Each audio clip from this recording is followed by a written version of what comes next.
नमस्कार दोस्तों, स्वागत है आपका अपना स्टडी चैनल लर्निंग जीएस वाला में। आज हम एनसीईआरटी क्लास 6 हिस्ट्री की पार्ट 2 लेकर के आए हैं, जो आज समाप्त हो जाएगा। तो सीटेट प्रिपरेशन जुलाई के लिए जो 6 to 8 पेपर 2 के लिए तैयारी कर रहे हैं, वो समझ लें, जान लें कि सोशल स्टडी सामाजिक अध्ययन के 60 प्रश्न एनसीईआरटी क्लास 6 to 8 से ही पूछे जाते हैं, इतिहास, भूगोल और सिविक्स, जिसमें कि आपको हमारे तरफ से क्लास 6, 7, 8 की ओर वीडियो हमारे चैनल पर पढ़ चुके हैं। ज्योग्राफी के और सिविक्स के, हिस्ट्री रह गया था जो कि हम शुरू कर रहे हैं। चलिए तो शुरू करते हैं बिना समय गंवाए। इतने वर्षों में, आज पार्ट 2 है, इससे पहले का एक पार्ट पढ़ चुका है। तो इतने वर्षों में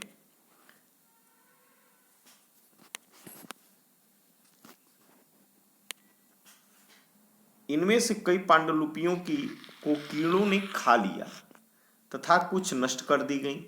फिर भी ऐसी कई पांडुलिपियां आज भी उपलब्ध हैं। प्रायः ये पांडुलिपियां मंदिरों और विहारों में प्राप्त होती हैं।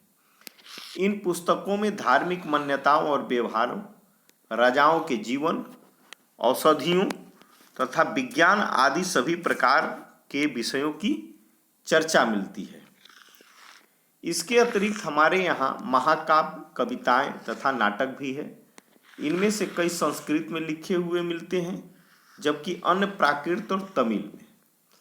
तो जो ये पहले के महाकाव्य, कविता और नाटकें हैं, वो तो संस्कृत और प्राकृत, तमिल तीनों भाषाओं में मिलते हैं। प्राकृत भाषा का प्रयोग आम लोग करते थे।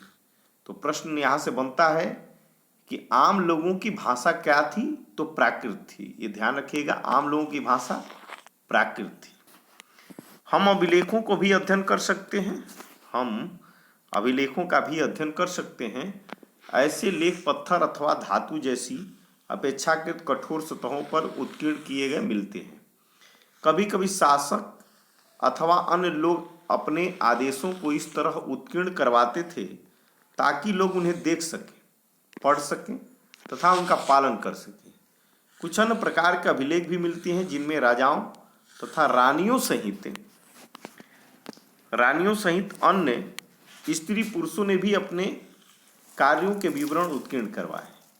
उदाहरण के लिए प्रायः शासक लड़ाइयों में अर्जित विजयों का लेखा जोखा रखा करते थे। किसका? विजयों का लेखा जोखा रखा करते थे। अब क्या तुम बता सकती हो कि कठोर सतह पर लेख लिखवाने के क्या लाभ थे? ऐसा करवाने में क्या क्या कठिनाइयाँ आती थी? तो इससे पहले कि हम थोड़ा सा इधर ध्यान दे देते हैं, क्या है तो लगभग 2250 वर्ष पुराना है यह अभिलेख। लगभग 2250 वर्ष पुराना यह अभिलेख जो पांडुलिपियों पर लिखी गई है, वर्तमान अफगानिस्तान के कंधार से प्राप्त हुआ है। अफगानिस्तान के कंधार से प्राप्त हुआ है। यह अभिलेख अशोक नामक शासक के आदेश पर उत्कीर्ण करवाया गया था। इस शासक के विषय में आप अध्याय 7 में पढ़ेंगे, अशोक के बारे में। जब हम कुछ लिखते हैं तब हम किसी लिपि का प्रयोग करते हैं। लिपियां अक्षरों तथा संकेतों से बनी होती हैं। तो लिपियां के बारे में, लिपियां जो है कैसे बनती हैं?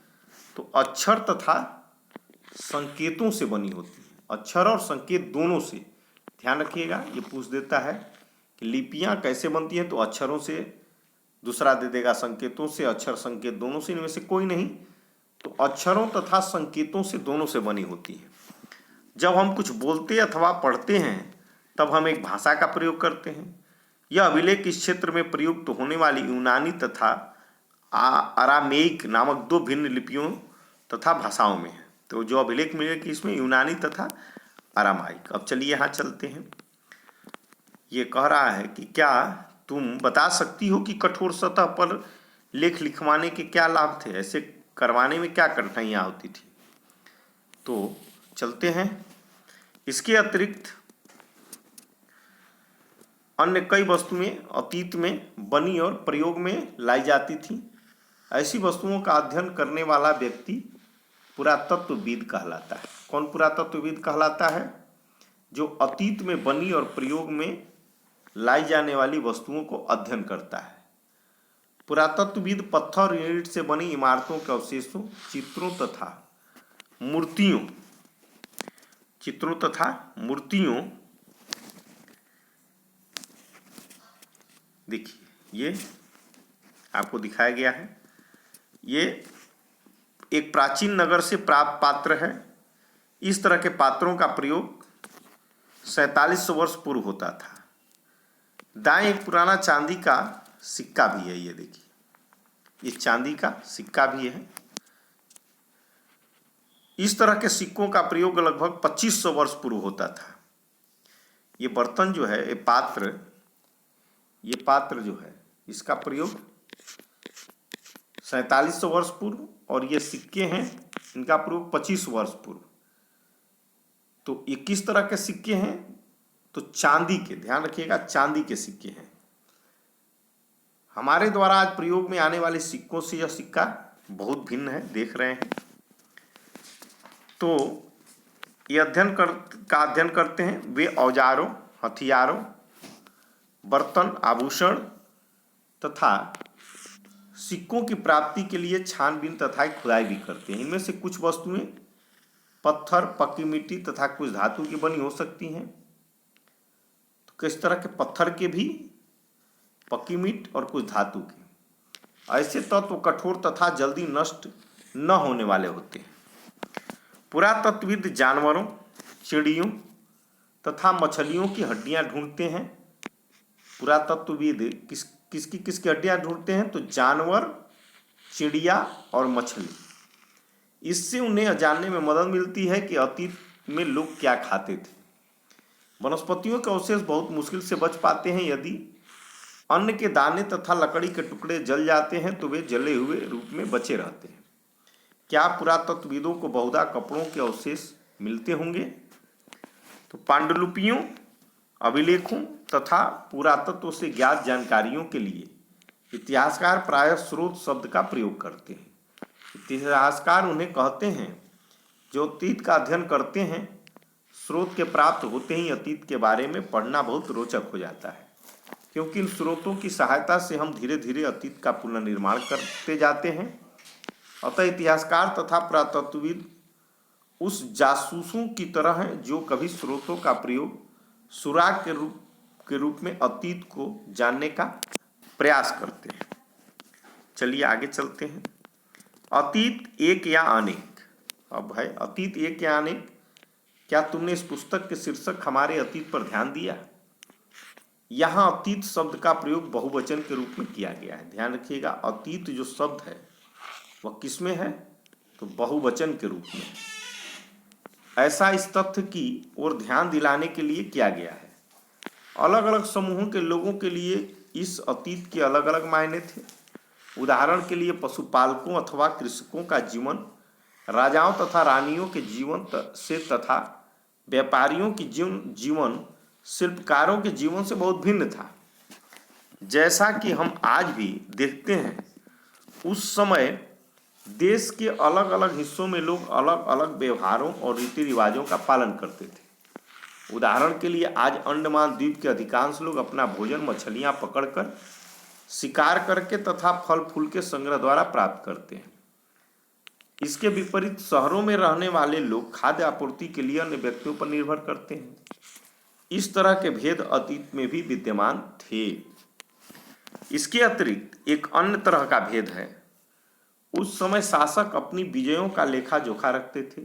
यही कारण है कि हम उन शासकों तथा उनके द्वारा लड़ी जाने वाली लड़ाइयों के बारे में काफी कुछ जानते हैं, जबकि शिकारी, मछुआरे, संग्राहक, कृषक अथवा पशुपालक जैसे आम आदमी प्रायः अपने कार्यों को लेखा जोखा नहीं रखते थे। पुरातत्व की सहायता से हम उनके जीवन को जानने में मदद मिलती है। हालांकि अभी भी इनके बारे में बहुत कुछ जानना शेष है। अब चलते हैं, तिथियों का मतलब क्या है।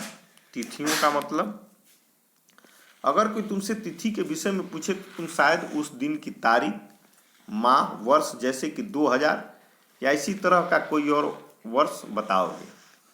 वर्ष की गणना ईसाई धर्म प्रवर्तक ईसा मसीह के जन्म की तिथि से की जाती है।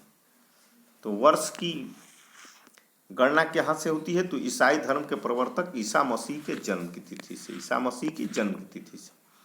अतः 2000 वर्ष कहने का तात्पर्य ईसा मसीह के जन्म के 2000 वर्ष के बाद से है। ईसा मसीह के जन्म के पूर्व की सभी तिथियां ईसा से पहले ईस्वी पूर्व के रूप में जानी जाती हैं। ईस्वी पूर्व, इस पुस्तक में हम 2000 को अपना आरंभिक बिंदु मानते हुए वर्तमान से पूर्व तिथियों का उल्लेख करेंगे। ये देखिए, इतिहास और तिथियां क्या कहता है। अंग्रेजी में बीसी, हिंदी में ईस्वी पूर्व का तात्पर्य बिफोर क्राइस्ट यानी कि ईसा पूर्व होता है। कभी कभी तुम तिथियों से पहले एडी, हिंदी में ईस्वी लिखा पाते हो। यहाँ एनो डामिनी, एडी का मतलब एनो डामिनी शब्द से बना है तथा इसका तात्पर्य ईसा मसीह के जन्म के वर्ष से है। कभी कभी एडी की जगह सीई तथा बीसी की जगह बीसीई का प्रयोग होता है। सीई कॉमन एरा तथा बीसीई का बिफोर कॉमन एरा के लिए होता है। हम इन शब्दों का प्रयोग क्योंकि विश्व के अधिकांश देशों में अब इस कैलेंडर का प्रयोग सामान्य हो गया। भारत में तिथियों के प्रयोग लगभग 200 वर्ष पूर्व आरंभ हो गया था। कब हुआ था? 200 वर्ष पूर्व।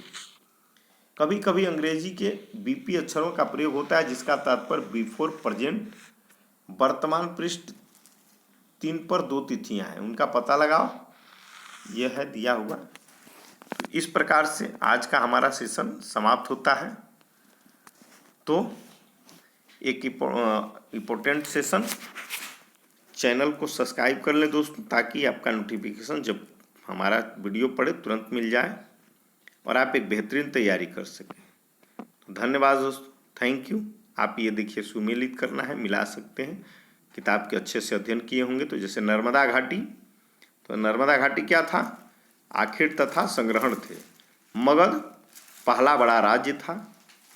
गारो पहाड़ियाँ लगभग 2000 वर्ष पूर्व के नगर यहाँ। ये सब इस तरह से आप कंप्लीट कर सकते हैं। धन्यवाद।